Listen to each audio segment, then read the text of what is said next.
Hello everyone, welcome back to the channel. हम लोग revision series start किए थे और उस रिवीजन सीरीज में हम लोग मनी का चैप्टर किए थे और आपको आज हम बैंकिंग पढ़ाएंगे, है ना। बैंकिंग में आप कॉमर्शियल बैंक और उसके सारे फंक्शंस के बारे में, उसका क्रेडिट क्रिएशन कैसे किया जाता है कॉमर्शियल बैंक के द्वारा, वो सारा चीज हम लोग आज पढ़ेंगे, है ना। तो चलिए स्टार्ट करते हैं हम लोग। कॉमर्शियल बैंक क्या होता है, उसका फंक्शंस क्या है, वो क्रेडिट क्रिएट कैसे करती है।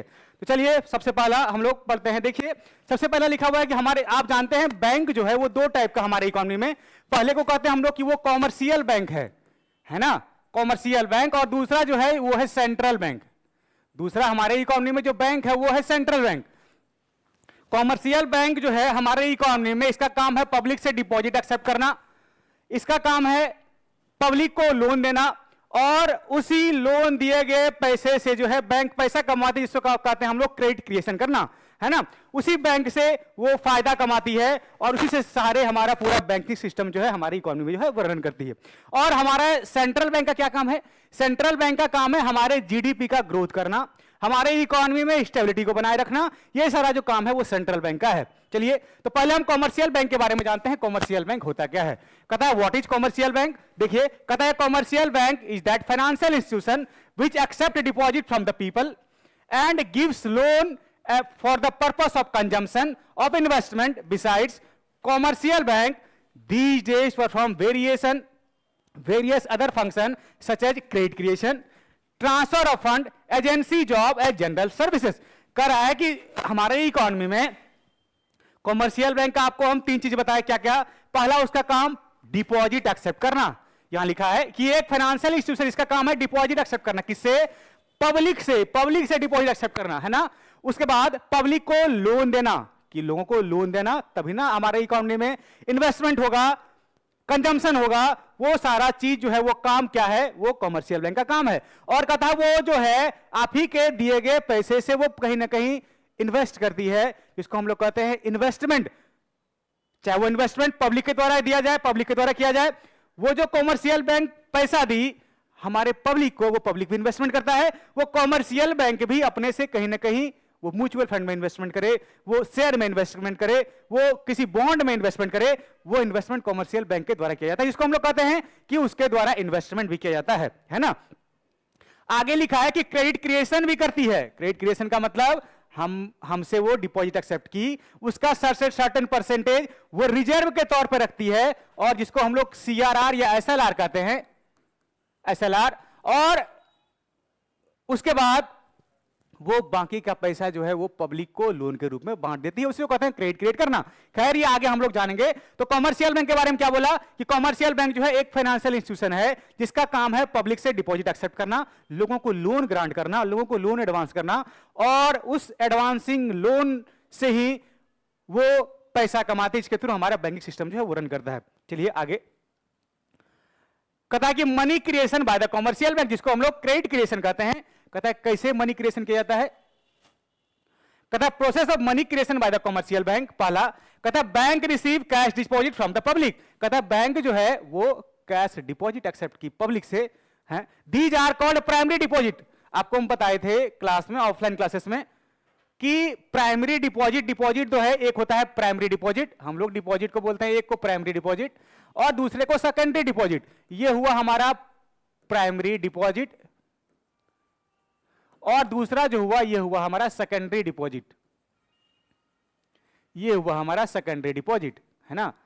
कहता है किसको कहेंगे प्राइमरी डिपॉजिट? कहता है आप एक पर्सन है और अपना 1000 रुपया आप गए बैंक में जमा किए, तो वो बैंक के लिए प्राइमरी डिपॉजिट हो गया।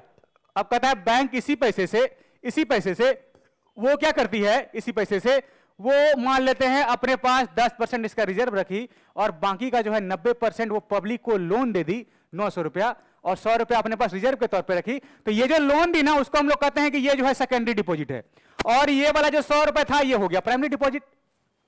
कहता है प्राइमरी डिपॉजिट का मतलब जो पब्लिक डिपॉजिट करता है बैंक में, उसको हम लोग कहते हैं बैंक के लिए पहला डिपॉजिट, उसके लिए प्राइमरी डिपॉजिट है। और जब बैंक मनी लेंड करती है पब्लिक को, तो उसके लिए बोलते हैं कि फिर तो वो बैंकिंग सिस्टम में ही आएगी ना, उसको हम लोग कहते हैं वो सेकेंडरी डिपॉजिट है। तो देखिए तो यही लिखा हुआ है यहां क्या क्या। कहता है process of money creation by the commercial bank, bank receive cash deposit from the people, these are called primary deposit. ठीक है, दूसरा कहता है bank lend money many times more than their cash reserve. कहता है जितना हमें आपको एग्जांपल में बताया कि 10% अगर रिजर्व रखा था 1000 रुपए का, तो ये 100 रुपए का था रिजर्व, इसका कई गुना हम आप एग्जांपल में माने थे कि 90% जो है ये मनी लेंड कर रहा है, तो इसका मतलब 900 जो है वो लोन के रूप में पब्लिक को बांट रहा है। उसी लोन दिए गए अमाउंट को हम लोग कहते हैं जो कॉमर्शियल बैंक लोन के रूप में पब्लिक को पैसा बांटी, उसी को हम लोग कहते हैं कि वो सेकेंडरी डिपॉजिट का हिस्सा है। देखिए कहता bank lend money many times more than cash reserve. कहता money is lend by the commercial bank, जो मनी लेंड किया गया कर्ज के रूप में दिया गया, not in the form of cash but in the form of credit entry and the accounts of borrower these credit entry known as secondary deposit. कह रहा है कि क्योंकि हमारा इकोनॉमी में बैंकिंग सिस्टम के थ्रू ही सारा प्रोसेस होता है। आपको अगर याद होगा हमको 2 एजम्पशंस बताए थे इस क्रेडिट क्रिएशन के प्रोसेस में। एजम्पशंस ये होता है कि हमारे इकोनॉमी में पहला पूरा बैंकिंग सिस्टम को एक यूनिट माना जाता है, और दूसरा एजम्पशंस ये है कि हमारे इकोनॉमी में जितना भी ट्रांजैक्शन किया जाता है वो बैंक के थ्रू ही किया जाता है। तो कहता है वो कैश में नहीं होगा, कैश में नहीं होके कहता है वो अकाउंटिंग एंट्री के थ्रू ही, क्रेडिट एंट्री के थ्रू ही होगा, जिसको हम लोग बोलते हैं सेकेंडरी डिपॉजिट। तो 2 डिपॉजिट, प्राइमरी डिपॉजिट का मतलब आप डिपॉजिट किए पहला तो वो हो गया प्राइमरी डिपॉजिट, दूसरा सेकेंडरी डिपॉजिट का मतलब जो बैंक लेंड करती है मनी पब्लिक को not in the form of cash in the credit entry, उसको हम लोग कहते हैं वो सेकेंडरी डिपॉजिट है। ठीक है, चलिए इसी को कहते हैं प्राइमरी डिपॉजिट और सेकेंडरी डिपॉजिट। आगे कहता है borrower can issue cheque against credit. कहता है primary deposit plus secondary deposit equal to demand deposit. कह रहा है कि आप ही का डिमांड डिपॉजिट जो था, अगर आप 1000 रुपए का डिपॉजिट किए थे तो ये डिमांड डिपॉजिट था, उसी में से ये पहला प्राइमरी डिपॉजिट जो है आप 1000 रुपए का किए थे, और इसी में से कुछ जो है सर्टेन परसेंटेज मान लेते हैं 100 रुपए जो है अपने पास रिजर्व के रूप में रखी, 900 रुपए लोन के रूप में बांटी। तो कहता है दोनों डिपॉजिट को मिला देता है, उसको कहते हैं टोटल जो आप हमारे पब्लिक के द्वारा जो बैंक में पैसा जमा किया जाता है उसी को हम लोग कहते हैं कि वो डिमांड डिपॉजिट है। आपको हम डिमांड डिपॉजिट एक बार बता देते हैं। कहता है डिमांड डिपॉजिट का मतलब क्या, डिमांड डिपॉजिट का मतलब क्या।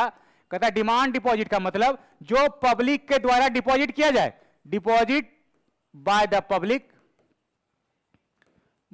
पब्लिक इन द बैंक, उसी को हम लोग कहते हैं कि वो डिमांड डिपॉजिट है ना। तो डिमांड डिपॉजिट में प्राइमरी डिपॉजिट भी आता है, सेकेंडरी डिपॉजिट भी आता है, क्योंकि है तो वो पब्लिक का पैसा ही है ना, तो दोनों हिस्सा आता है। कहता है कि primary deposit plus secondary deposit equal to demand deposit, है ना, held by the commercial bank, जमा तो कॉमर्शियल बैंक में ही होता है।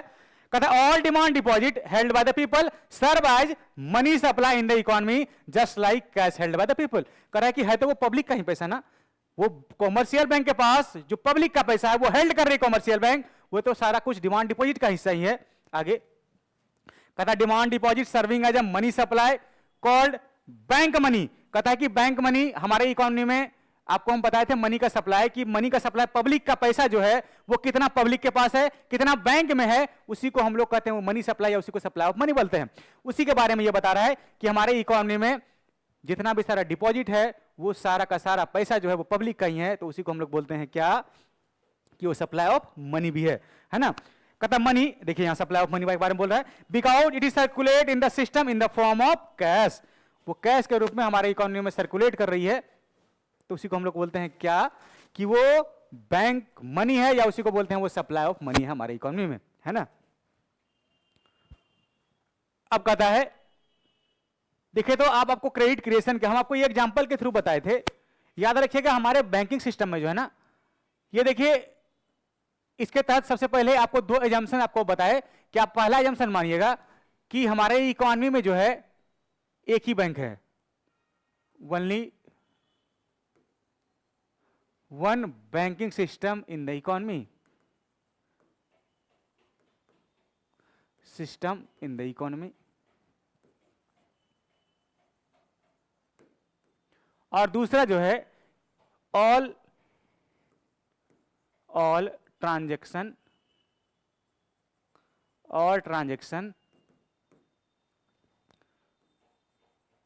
Made by only bank. करा सारा ट्रांजैक्शन जो है वो बैंक के द्वारा ही किया जाएगा, और हमारे इकोनॉमी में एक ही बैंकिंग सिस्टम, इसके तहत हमारे इकोनॉमी में जो है पैसा जो है वो सर्कुलेट कर रहा है। ये 2 एजम्पशंस है जिसको आपको ये क्रेडिट क्रिएशन करते टाइम ये ध्यान में रखना होगा। तो देखिए, तो यहां डिपॉजिट जो है आप 1% थे फर्स्ट राउंड में, वो 1000 रुपए जो है आपके द्वारा बैंक में डिपॉजिट किया गया, ठीक है। अब पता है जो डिपॉजिट किया गया है उसमें से कुछ पैसा रिजर्व के तौर पर बैंक रखती है। क्यों रखती है? आप अगर मांगने के लिए पहुंच जाएं तो बैंक को देना पड़ेगा ना। आप एटीएम चले जाएं पैसा निकालने के लिए तो बैंक को देना पड़ेगा। आप विथड्रॉयल फॉर्म के थ्रू पैसा निकालने के लिए बैंक के पास पहुंच जाएं तो डिमांड कर दे बैंक का, जिसको हम लोग कहते हैं डिमांड डिपॉजिट का हिस्सा। तो कताई इसीलिए बैंक जो है रिजर्व के तौर पे कुछ पैसा सर्टेन परसेंटेज, हम यहां पे 10% माना गया उसके द्वारा कि सीआरआर, उसको कहते हैं सीआरआर, वो 10% रखा गया है, ठीक है। इसको कभी एलआरआर भी दे दे तो वो भी सेम ही है, आप एलआरआर भी उसको मान सकते हैं, याद रखिएगा, ठीक है। अब कहता है 1000 रुपए जो है वो डिपॉजिट था, इसमें से 10% जो है बैंक रिजर्व के रूप में रखा, तो बाकी 900 जो है वो लोन के रूप में पब्लिक को बांट दिया। देखिए 900 रुपए। अब कहता है जो लोन के रूप में पब्लिक को बांटा गया बैंक के द्वारा, तो एजम्पशन आप माने कि सारा ट्रांजैक्शन बैंक के थ्रू ही होता है, तो वो पहुंचेगा फिर से, वो अगर खर्च भी करेगा इकोनॉमी में तो होगा तो बैंक के थ्रू ही, तो फिर से वो पैसा जो है देखिए 900 रुपए यहां पहुंच गया, उसका जो है 10% फिर से रिजर्व के रूप में रखा गया, और बाकी का 90% जो है वो देखिए 810 रुपया, 900 इंटू 90% जो है, ये देखिए ये लोन जो है ये 90% है ना, ये 90% है, ये लोन जो है इसका अमाउंट जो है वो 90% है, तो 90% जो है ये जो है लोन के रूप में ये पैसा बांटा जा रहा है। तो देखिए फिर से ये 90 रुपए जो है वो रिजर्व के तौर पे रखा गया है ना, 90 रुपए जो है वो रिजर्व के तौर पे रखा गया। अब कहता है कि 810 रुपए जो बैंक में फिर से वो लोन के रूप में पब्लिक को बांटा गया है, वो खर्च तो करेगा तो बैंकिंग सिस्टम के थ्रू ही होगा, फिर से वो बैंक में आ जाएगा। देखिए 810 रुपए फिर से ये थर्ड राउंड में जो है ये बैंक के पास पहुंच गया। इसका 10% रिजर्व के रूप में फिर से रखा गया 81, बाकी का 7 to 9 जो है वो लोन के रूप में पब्लिक को बांट दिया। कहता ये प्रोसेस कब तक चलता रहेगा? कहता ये प्रोसेस तब तक चलता रहेगा जब तक आपका इनिशियल डिपॉजिट जो है, जब तक आपका इनिशियल डिपॉजिट जो है, यहां हम लिख रहे हैं कि जब तक आपका इनिशियल डिपॉजिट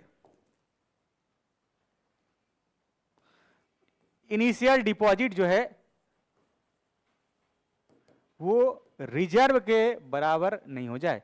देखिए तो इनिशियल डिपॉजिट वो रिजर्व के बराबर नहीं हो जाए।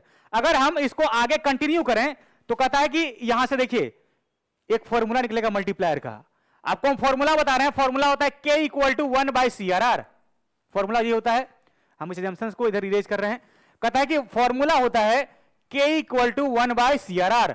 आप CRR कितना माने यहां 10%, 1/10% का मतलब 1/10 इंटू 100, तो इसका मतलब मल्टीप्लायर जो हो गया ये टाइम्स हो गया। इसका मतलब यह है कि आप जो पैसा जमा किए हैं ना, उसी से आप ही के द्वारा जमा किए गए पैसे से बैंक इसका 10 गुना पैसा बना रहा है।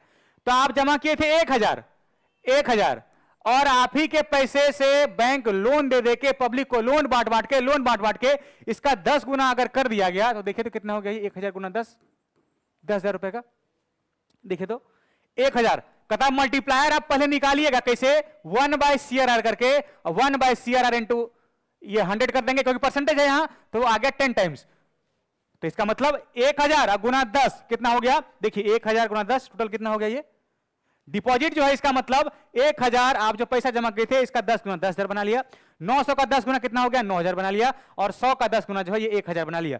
अब देखिए तो आपको हम बोले थे ये प्रोसेस तब तक चलता रहेगा जब तक आपका इनिशियल डिपॉजिट रिजर्व के बराबर नहीं हो जाए। देखिए इनिशियल डिपॉजिट आपका 1000 है, आपका देखिए रिजर्व जो है वो देखिए 1000 रुपए का है, दोनों बराबर हो गया। तो इसी को कहते हैं credit creation by the commercial bank. आप अपने से इस एग्जांपल के थ्रू जो है आप आराम से इसको बना सकते हैं। आपको ये बोल लेगा कि न्यूमेरिकल्स वैल्यू लेके आपको बना के दिखाइए credit creation by the commercial bank, तो कुछ भी आप एग्जांपल लेके इसका आप डिपॉजिट पहले मान लीजिएगा जितना भी मानना है, उसका 30% आप रिजर्व अपने से मान लीजिएगा, और बाकी जो बचा उसको लोन के रूप में पब्लिक को बांट देना है। फिर आप मल्टीप्लायर का फॉर्मूला निकालिएगा, जितना आप रिजर्व माने हैं 1/CRR करके, और जितना गुना निकलेगा सबका इतना गुना कर देना है, 1000 गुना 10 10,000, 900 गुना 10 9,000, और 100 गुना 10 1,000। बस इसी को बोलते हैं credit creation made by the commercial bank. इसी प्रोसेस को क्रेडिट क्रिएशन बोला जाता है। चलिए नेक्स्ट स्लाइड पे देखिए फॉर्मूला लिखा हुआ है यहां पे, कैसे हम जो आपको बताया अभी कि demand deposit equal to 1/CRR into cash reserve 1/10%, तो कितना हो गया ये देखिए 1/10%, तो 1/10 इंटू 100 हो गया, तो ये हो गया 10 टाइम्स। अगर आप रिजर्व को जो है 100 रुपए आपका डिमांड डिपॉजिट जो है, जिसको हम इनिशियल डिपॉजिट कहते हैं, देखिए यहां पे माने 1000 रुपए का, तो ये जो है 1000 गुना 10 जो है ये 10,000 रुपए का जो है वो बैंक जो है क्रेडिट क्रिएट कर पा रही है ना। ये एग्जांपल में ये मिसमैच है, यहाँ पे ये 10% इंटू ये 10,000 रुपए होना चाहिए, 1000 रुपए वहां रिजर्व है। चलिए आगे कहता है कि factors affecting money creation by the commercial bank, है ना। कहता है कैश बैलेंस, कहता है कि जो मनी क्रिएशन कॉमर्शियल बैंक के द्वारा किया जाता है, हम आपको बोले एक जो है वो सीआर के रूप में रखा जाता है और एक जो है वो पब्लिक के बीच में लोन बांटा जाता है ना। कहता है cash balance with the commercial bank और यहां कैश रिजर्व रेशियो। कहता है these can be issued and cushion money emergency fund for credit creation. कहता है higher the cash balances greater money creation capacity of the commercial bank. कह रहा है कि आपको इस एग्जांपल के थ्रू हम समझाते हैं। अगर हम आपको बोले कि अगर आप फॉर्मूला पढ़े हैं K = 1/CRR और CRR को आप एग्जांपल में 10% लिए थे, तो आपका 10/100 ये 10 टाइम्स आया था, 10 टाइम्स। और अगर हम इस CRR को 20% ले ले एग्जांपल, तो ये हो जाएगा ना K = 1/20%, तो 1/20 इंटू 100, इसका मतलब ये जो है आपका 5 टाइम्स आ रहा है आपका मल्टीप्लायर। तो आप यहां पे तो आप किए थे 1000 गुना 10, इसका मतलब बैंक जो है 10,000 रुपए बना पा रहा था। और यहां पे करते हैं आप 1000 लिए थे, गुना 5 कीजिए तो देखिए बैंक जो है यहां 5000 रुपए बना पा रहा है। इसका मतलब यह है कि जितना आप रिजर्व को हायर कीजिएगा, सीआरआर को हायर रखिएगा, तो आप पैसा कम बना पाइएगा, क्योंकि सीआरआर हायर रखिएगा तो पब्लिक जो है लोन कम लेगा और कम लोन लेगा तो आप पैसा कहां से कमा पाइएगा। तो कहता है कि अगर हम सीआरआर को इसका हायर कर दें तो देखिए 5 गुना ये पैसा कमा पा रहा है, तो 10,000 गुना 5, 1000 गुना 5, 5000 हो गया। और यहां पे अगर हम इसको 10% रखें तो हमारा मल्टीप्लायर 10 टाइम्स आ रहा है, इसका मतलब 1000 गुना 10 ये 10 टाइम्स पैसा कमा रहा है, इसका मतलब ये 10,000 रुपए का हो रहा है। ठीक है, तो अगर हम रिजर्व को हायर रखेंगे तो क्रेडिट क्रिएशन बैंक कम कर पाता है, क्योंकि पब्लिक लोन कम लेगा। और रिजर्व को अगर हम कम रख दें, रिजर्व को अगर कम रख दें तो कॉमर्शियल बैंक ज्यादा पैसा कमा पाता है, क्योंकि रिजर्व को हम अगर कम रखते हैं, क्योंकि सीआरआर का वैल्यू हम कम रखते हैं, तो उससे क्या होता है हमारे इकोनॉमी में, क्योंकि पब्लिक को लोन हम ज्यादा बांटेंगे तो उससे बैंक ज्यादा पैसा कमा पाता है। ठीक है, उसी के बारे में बोल रहा है cash reserve higher CRR lower the capacity of credit creation. और अगर आप लोअर को रखिएगा तो वहां पे हायर आप क्रेडिट क्रिएशन कर पाइएगा। इसी को बोलते हैं credit creation by the commercial bank. अब कहता है प्राइमरी एंड सेकेंडरी डिपॉजिट, आपको हम बता दिए थे अभी, ये primary and secondary deposit. Primary का मतलब जो कॉमर्शियल बैंक के द्वारा लोन लोगों को दिया गया उसको सेकेंडरी डिपॉजिट, और आप जो कॉमर्शियल बैंक में जमा किया उसको कहते हैं प्राइमरी डिपॉजिट, है ना। आपको total demand deposit of commercial bank, तो इसमें बताया अभी प्राइमरी और सेकेंडरी दोनों को जोड़ देते हैं तो उसी को कहते हैं हम लोग ये डिमांड डिपॉजिट का हिस्सा है। ठीक है, नेक्स्ट क्वेश्चन कहता है सीआरआर एंड क्रेडिट मल्टीप्लायर। आपको मल्टीप्लायर बताए थे ना अभी, मल्टीप्लायर का मतलब होता है K = 1/CRR। देखिए तो ये फॉर्मूला लिखा हुआ है यहाँ पे 1/CRR, है ना। तो hence credit multiplier CRR = cash reserve ratio. CRR का फुल फॉर्म होता है कैश रिजर्व रेशियो, है ना। आगे कहता है, देखिए फिर एग्जांपल हम यही बताए थे आपको भी कि मल्टीप्लायर अगर आप 10% रखे तो मल्टीप्लायर 10 टाइम्स आया, है ना। तो इसका मतलब हमारा बैंक अगर हम एग्जांपल में 10,000 रुपए का इनिशियल डिपॉजिट लें तो इसका मतलब इसका 10 गुना जो है बैंक 1 लाख रुपए का बना पा रहा है। ठीक है, अब देखिए यहां पे बोला कि आप बताइए, क्वेश्चन आपको पूछा इन इंडिया सीआरआर फिक्स पे, आपको पता है आरबीआई के द्वारा सीआरआर फिक्स किया जाता है। Accordingly credit multiplier indicate the maximum amount of money that commercial bank can create given their cash reserve with RBI. ठीक है, अब कहता है गिवन आपको मल्टीप्लायर दिया है कितना, K = 5, आपको सीआरआर निकालना है। आपको बोले थे ना कि मल्टीप्लायर का फॉर्मूला होता है K = 1/CRR। आपको क्वेश्चन में K दिया हुआ है 5, तो 1/CRR आपको सीआरआर निकालना है ना। तो कैसे निकलेगा सीआरआर, सीआरआर को इधर ले आइए, तो कहता है कि 5 × CRR/1 हो गया, है ना। तो हो गया CRR = 1/5, तो कितना हो जाएगा 0.2। देखिए तो 0.2 का मतलब 20%, 0.2 का मतलब 20%। देखिए हमारा सीआरआर जो हो गया वो 20% हो गया, है ना। ऐसे ही हम लोग इस फॉर्मूले को लगाइएगा तो आपका सीआरआर का वैल्यू वो आ जाएगा, या मल्टीप्लायर निकालने के बाद आप मल्टीप्लायर निकाल दीजिएगा। ठीक है, नेक्स्ट क्वेश्चन पे चलिए। क्वेश्चन कर रहा है गिवन प्राइमरी डिपॉजिट 2000, कहता है प्राइमरी डिपॉजिट आपका 2000 है, ठीक है, और आपको यहां पे सीआरआर का वैल्यू दिया है कितना 12%, 12.5, तो आप K का फॉर्मूला लगाइए 1/CRR 1/12.5 × 100। इसका मतलब ये 8 टाइम्स आ जाएगा, 8 टाइम्स। और आपको दिया यहां पे प्राइमरी डिपॉजिट या इनिशियल डिपॉजिट था वो 2000 रुपए का है, इसका मतलब 2000 गुना 8, तो इसका मतलब 16000 रुपए जो है बैंक कमा पा रहा है। देखिए तो के निकाला यहां 8 टाइम्स, और आपका total credit creation by the commercial bank क्या हुआ, इनिशियल डिपॉजिट हमारा कितना था, इनिशियल डिपॉजिट 2000 का इंटू जितना हमारा मल्टीप्लायर निकला वो 2000 इंटू 8, ये देखिए 16000 का, ये हो गया आंसर। 14 पे करा कि central bank, the central bank is an apex, ये सेंट्रल बैंक शुरू हो गया। Commercial bank and credit creation जो है ये इतना ही था। अब आपको हम सेंट्रल बैंक जो है वो अगले क्लास में पढ़ाएंगे। फिलहाल आपको हम कॉमर्शियल बैंक का कुछ फंक्शंस बताए थे, जिसमें से कॉमर्शियल बैंक जो है जिसमें वो एक्सेप्ट डिपॉजिट करता है पब्लिक से, उसके बाद पब्लिक को लोन देता है, वो यूटिलिटी फंक्शन जिसको बोलते हैं general utility function, local facility, ये सब जो है वो कॉमर्शियल बैंक का फंक्शंस है। अगर आपको एग्जाम में क्वेश्चन आएगा तो क्रेडिट क्रिएशन से ही आएगा, यही सब क्वेश्चन जो अभी सॉल्व किए हैं, ठीक है। इसके अलावा इस चैप्टर में जो है पढ़ने लायक कुछ नहीं। अगर अगले वीडियो में आपको हम सेंट्रल बैंक बताएंगे, ठीक है, कि सेंट्रल बैंक कैसे जो है हमारी इकोनॉमी में, वो हमारी इकोनॉमी में लिक्विडिटी को कंट्रोल करती है। चलिए इस वीडियो में इतना ही, नेक्स्ट वीडियो में हम लोग मिलते हैं सेंट्रल बैंक के साथ, ठीक है। चलिए, थैंक यू।